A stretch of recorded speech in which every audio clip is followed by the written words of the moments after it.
11월 4일 성경 읽기 시간입니다. 우리 오늘은 요한복음 6장에서 7장, 요한복음 6장에서 7장에 있는 말씀을 읽겠습니다. 6장. 이 일이 있은 지 얼마 후 예수님께서는 디베라 호수라고도 하는 갈릴리 호수를 건너가셨습니다. 많은 사람이 예수님의 뒤를 따랐습니다. 그것은 사람들이 예수님께서 병든 사람들에게 행하시는 표적을 보았기 때문입니다. 예수님께서는 언덕으로 올라가 제자들과 함께 거기 앉으셨습니다. 때는 유대인의 명절인 유월절 무렵이었습니다. 예수님께서는 눈이 들어 많은 사람이 예수님께 나오는 것을 바라보시고 빌립에게 말씀하셨습니다. 이 사람들이 먹을 빵을 어디서 살 수 있겠느냐? 예수님께서는 빌립이 어떻게 하나 보시려고 이런 질문을 하신 것이었습니다. 예수님께서는 빌립이 어떻게 할 것인가를 이미 알고 계셨습니다. 빌립이 예수님께 대답했습니다. 여기 있는 한 사람 한 사람이 빵을 한 입씩만 먹는다고 해도 그 빵을 사려면 200데나리온은 있어야 할 것입니다. 그때 예수님의 제자 중 한 사람인 시몬 베드로의 동생 안드레가 말했습니다. 여기 사내 아이 하나가 가지고 온 작은 보리빵 5개와 작은 물고기 2마리가 있습니다. 하지만 이것만 가지고 이렇게 많은 사람을 어떻게 먹이겠습니까? 예수님께서 말씀하셨습니다. 사람들에게 앉으라고 하여라. 그곳은 풀이 많은 곳이었습니다. 거기에 앉은 남자 어른의 수는 약 5,000명이었습니다. 그때 예수님께서는 빵을 가지고 하나님께 감사의 기도를 하신 후 그곳에 앉아있는 사람들에게 그들이 원하는 만큼 나눠 주셨습니다.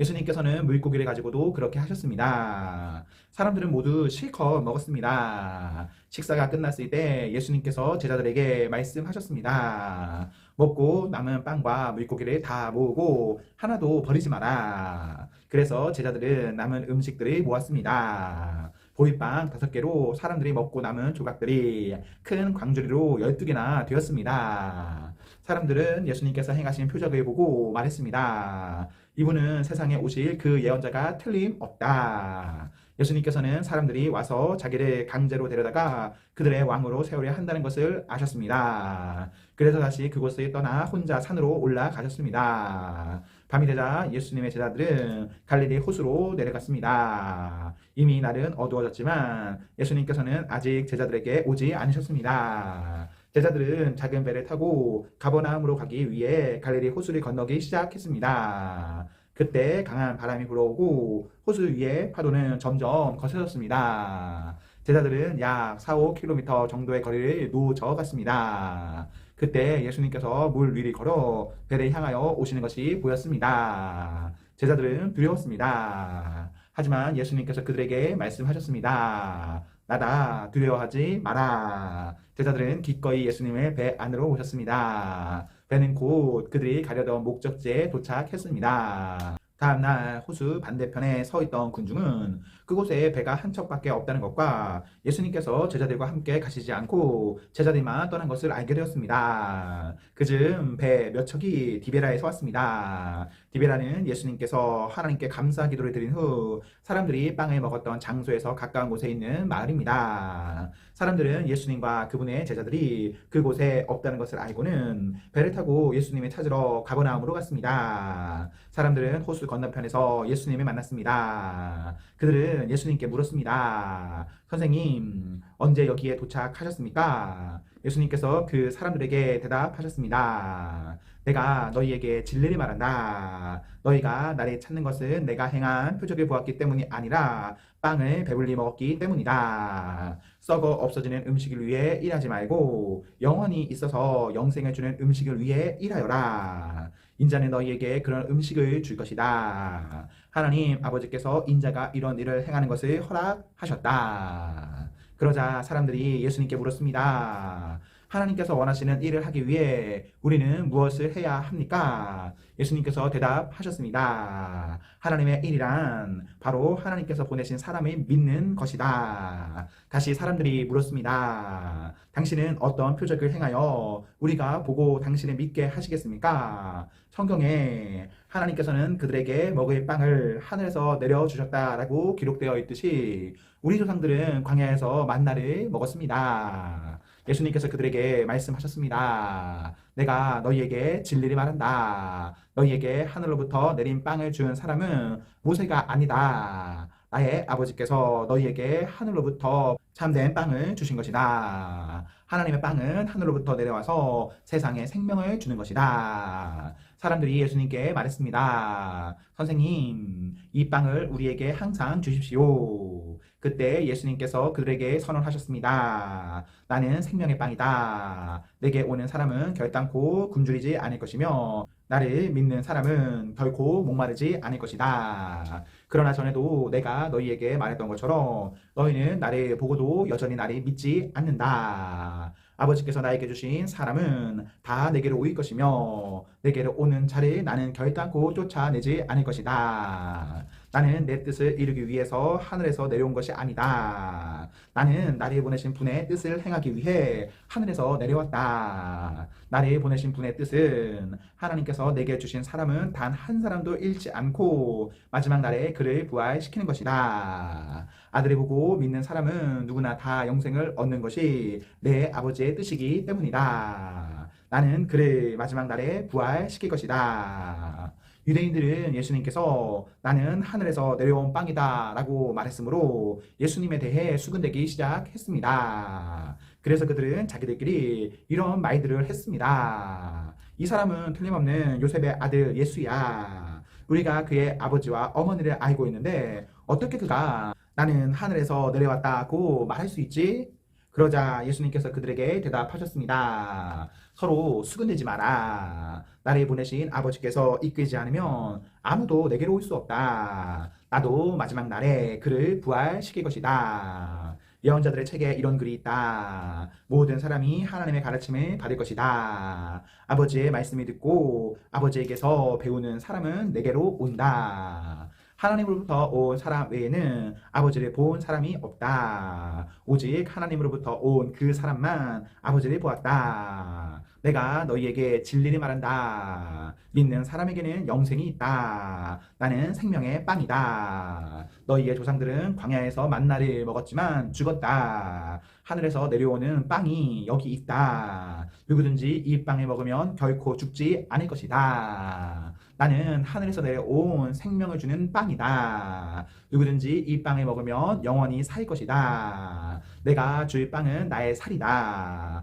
내 살은 세상에 생명을 준다. 그러자 유다인들은 이 사람이 어떻게 자기 몸을 우리에게 먹으라고 줄 수 있겠는가? 라고 말하며 서로 다투기 시작했습니다. 예수님께서 그들에게 말씀하셨습니다. 내가 너희에게 진리를 말한다. 너희가 인자의 살을 먹지 않고 또 그의 피를 마시지 않으면 너희 속에 생명이 없다. 나의 살을 먹고 나의 피를 마시는 사람은 영생을 얻으며 나도 그 사람을 마지막 날에 부활시킬 것이다. 나의 살은 참된 음식이며 나의 피는 참된 음료다. 나의 살을 먹고 나의 피를 마시는 사람은 누구든지 내 안에 있고 나도 그 사람 안에 있다. 살아계신 아버지께서 나를 보내셨고 나 또한 아버지 때문에 살고 있는 것처럼 나를 먹는 그 사람은 나 때문에 살 것이다. 하늘에서 내려온 빵은 너희 조상들이 먹고 죽었던 빵과 같지 않다. 이 빵을 먹는 사람은 영원히 살 것이다. 이 모든 말씀은 예수님께서 가버나움 회당에서 가르치실 때에 하신 말씀입니다.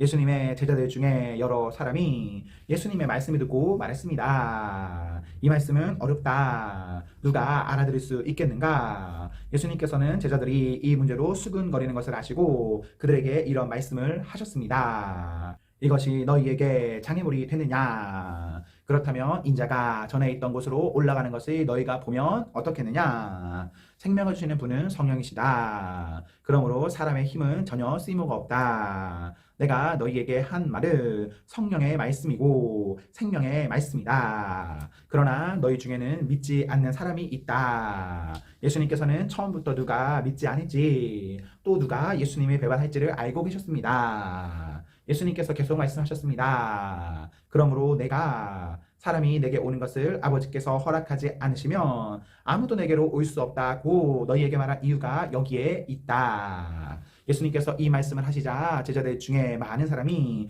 예수님을 떠났습니다. 그들은 더 이상 예수님을 따르지 않았습니다. 그래서 예수님께서 12제자에게 물으셨습니다. 너희들도 떠나고 싶으냐? 시몬 베드로가 예수님께 대답했습니다. 주님께 영생의 말씀이 있는데 우리가 누구에게 가겠습니까? 우리는 주님이 하나님의 거룩한 분임을 믿고 알고 있습니다. 예수님께서 제자들에게 대답하셨습니다. 내가 너희 12사람을 선택하지 않았느냐? 그러나 너희 중에 한 사람은 마귀니라. 예수님께서는 가롯 사람 시몬의 아들 유다를 두고 말씀하신 것이었습니다. 유다는 12제자에 들어있던 사람이었지만 후에 예수님을 배반했습니다. 7장. 이 일이 있은 후 예수님께서는 갈릴리 지방을 다니셨습니다. 유대인들이 예수님을 죽이려고 했기 때문에 유대에서 다니기를 원하지 않으셨던 것입니다. 유대인들의 명절인 초막절이 가까웠습니다. 그래서 예수님의 동생은 예수님께 형님의 제자들도 형님이 행하는 일들을 볼 수 있도록 이곳을 떠나 유대로 가십시오. 누구나 자기가 하는 일이 은밀하게 행해지지 않고 사람들에게 알려지기를 바라는 법입니다. 형님이 이런 일들을 행하고 계시다면 자신을 온 세상에 알리십시오 라고 말했습니다. 예수님의 동생들이 이렇게 말한 것은 그들도 예수님을 믿지 않았기 때문이었습니다. 그래서 예수님께서는 그들에게 이런 말씀을 하셨습니다. 내 때는 아직 오지 않았다. 하지만 너희 때는 항상 준비되어 있다. 세상이 너희는 미워할 수 없겠지만 나는 미워하고 있다. 이는 내가 세상에 대하여 또 세상이 행하는 일들에 대하여 악하다고 증언하기 때문이다.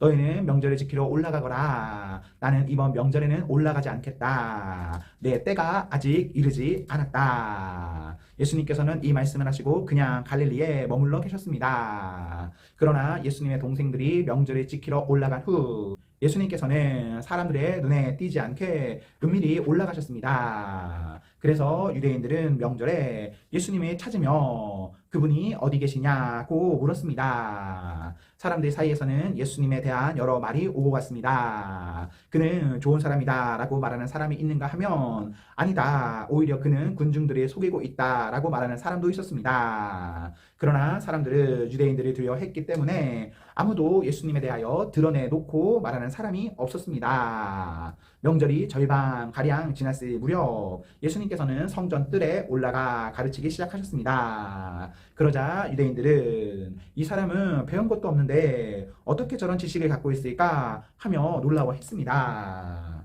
그래서 예수님께서는 그들에게 이렇게 대답하셨습니다. 내 교훈은 내 것이 아니라 나를 보내시는 분에게서 온 것이다. 누구든지 하나님의 뜻을 행하기를 원하는 사람이라면 나의 교훈이 하나님께로부터 온 것인지 또는 내가 내 자신의 교훈을 말하는 것인지 알 것이다. 자기 자신의 교훈을 말하는 사람은 자기의 영광을 추구하기 위해 말하지만 그를 보내신 분의 영광을 추구하는 사람은 진실하며 그에게는 거짓이 없다. 모세가 너희에게 율법을 주지 않았느냐? 그런데 너희 중에 율법을 지키는 사람이 한 사람도 없다. 너희는 왜 나를 죽이려고 하느냐? 사람들이 이렇게 대답했습니다. 당신은 귀신이 들렸소. 누가 당신을 죽이려고 한단 말입니까? 예수님께서 그들에게 말씀하셨습니다. 내가 한 가지 일을 했는데 너희가 모두 놀라고 있다. 모세가 너희에게 할례를 주었다. 그러나 사실 그 할례는 모세에게서 시작된 것이 아니라 조상들에게서 시작된 것이다. 그래서 너희는 안식일에도 사람들에게 할례를 베푸는 것이다. 모세의 율법을 범하지 않도록 하기 위해 사람이 안식일에 할례를 받는데 내가 안식일에 온 몸을 건강하게 해주었다고 해서 어찌 내게 화를 내느냐. 너희는 겉모양만 보고 판단하지 말고 올바른 평가에 따라 판단하여라. 이때 예루살렘 사람 중에는 이렇게 말하는 사람들이 있었습니다. 이 사람이 사람들이 죽이려고 하는 바로 그 사람이 아니냐. 보아라, 그가 여러 사람 앞에서 드러내놓고 말하여도 사람들은 그에게 아무 대꾸도 하지 못하는데 혹시 지도자들도 이 사람을 정말로 그리스도로 알고 있는 것이 아닌가. 하지만 우리는 이 사람이 어디서 왔는지 알고 있다. 그리스도가 오실 때에는 그분이 어디서 오시는지 아무도 알지 못한다. 그러자 예수님께서는 성전 뜰에서 가르치실 때 큰 소리로 말씀하셨습니다. 너희는 나를 알며 또 내가 어디서 왔는지도 알고 있다. 그러나 나는 이곳에 내 스스로 온 것이 아니다. 나를 보내신 분은 참되시다. 너희는 그분을 알지 못한다. 나는 그분을 아는 것이 내가 그분에게서 왔고 그분은 나를 보내셨기 때문이다. 이 일 때문에 사람들이 예수님을 붙잡으려고 하였습니다. 하지만 아무도 그분에게 손이 되는 사람은 없었습니다. 이는 아직 그분의 때가 되지 않았기 때문입니다. 그러나 무리 중에 많은 사람이 예수님을 믿었습니다. 그 사람들은 그리스도께서 오신다고 해도 과연 그가 행하실 필력들이 이 사람이 한 것보다 더 많겠는가? 라고 말했습니다. 사람들이 예수님이 가리켜 이렇게 수군대는 것을 바리새인들이 들었습니다. 그래서 대제사장들과 바리새인들이 예수님을 붙잡으려고 성전 경비대를 보냈습니다. 예수님께서는 나는 잠시 동안 너희와 함께 있다가 나를 보내신 분에게 갈 것이다. 너희가 나를 찾을 것이나 찾아내지 못할 것이며 내가 있는 곳에 너희는 올 수도 없다라고 말씀하셨습니다. 유대인들은 자기들끼리 이런 말을 하였습니다. 이 사람이 어디로 가려고 하기에 우리가 자기를 찾아내지 못할 것이라고 하는가? 그리스의 여러 도시로 가서 그리스 사람들을 가르치려고 하는가? 너희는 나를 찾을 것이나 찾아내지 못할 것이며 내가 있는 곳에 너희는 올 수도 없다라고 말한 것은 무슨 뜻인가? 축제가 절정에 달한 명절 마지막 날에 예수님께서 서서 큰 소리로 말씀하셨습니다. 누구든지 목마르거든 내게로 와서 마셔라. 나를 믿는 사람은 성경이 말한 대로 그의 배에서 생수의 강이 흘러 나올 것이다. 이것은 예수님께서 자기를 믿는 사람들이 장차 받을 성령에 대하여 하신 말씀이었습니다. 그러나 예수님께서 아직 영광을 받으시지 않았기 때문에 사람들에게 아직은 성령이 계시지 않았습니다. 사람들 중에서는 이 말씀을 듣고 이분은 참으로 장차 오시리라 예언된 그 예언자이다 라고 말하는 사람들이 있었습니다. 또는 다르게 이분은 그리스도다 라고 말하는 사람들도 있었고 그리스도는 갈릴리에서 나오지 않을 것이다. 성경에는 그리스도가 다윗의 후손 중에서 나오고 다윗이 살던 마을 베들레헴에서 태어나실 것이라고 기록되어 있다 라고 말하는 사람들도 있었습니다. 그래서 예수님 때문에 군중은 서로 편이 갈리게 되었습니다. 그들 중에 예수님을 붙잡으려는 사람들이 있었지만 예수님께 손이 되는 사람은 아무도 없었습니다. 성전 경비대가 예수님을 잡지 못한 채 대제사장들과 바리새인들에게로 돌아오자 대제사장들과 바리새인들이 왜 그를 데려오지 않았느냐라고 물었습니다. 성전 경비대가 대답했습니다. 그 사람처럼 말한 사람은 이때까지 한 사람도 없었습니다. 그러자 바리새인들이 성경 경비대에게 되물었습니다. 너희도 유혹을 당한 것은 아니겠지? 관원들이나 바리새인들 중에 그를 믿은 사람이 누가 있느냐? 아무도 없다. 율법을 알지 못하는 이 군중이나 그를 믿는데 그들은 저주받은 사람들이다. 그들 중에 한 사람으로서 전에 예수께 왔던 니고데모가 그들에게 말했습니다. 우리의 율법에 따르면 먼저 그 사람의 말을 들어보지 않거나 그가 행한 것을 알아보지 않고는 그 사람에게 죄가 있다고 판단하지 않습니다. 다른 사람들이 대답했습니다. 당신도 갈릴리 출신이요. 성경을 연구해 보시오. 그러면 당신도 갈릴리에서는 예언자가 나오지 않는다는 사실을 알게 될 것이요. 이 말을 하고는 그들은 각자 자기 집으로 돌아갔습니다. 아멘, 아멘. 네, 우리 오늘 말씀을 모두 읽었습니다. 우리 오늘 하루도 하나님과 사랑 앞에서 행복하십시오. 성령 충만하십시오. 안녕.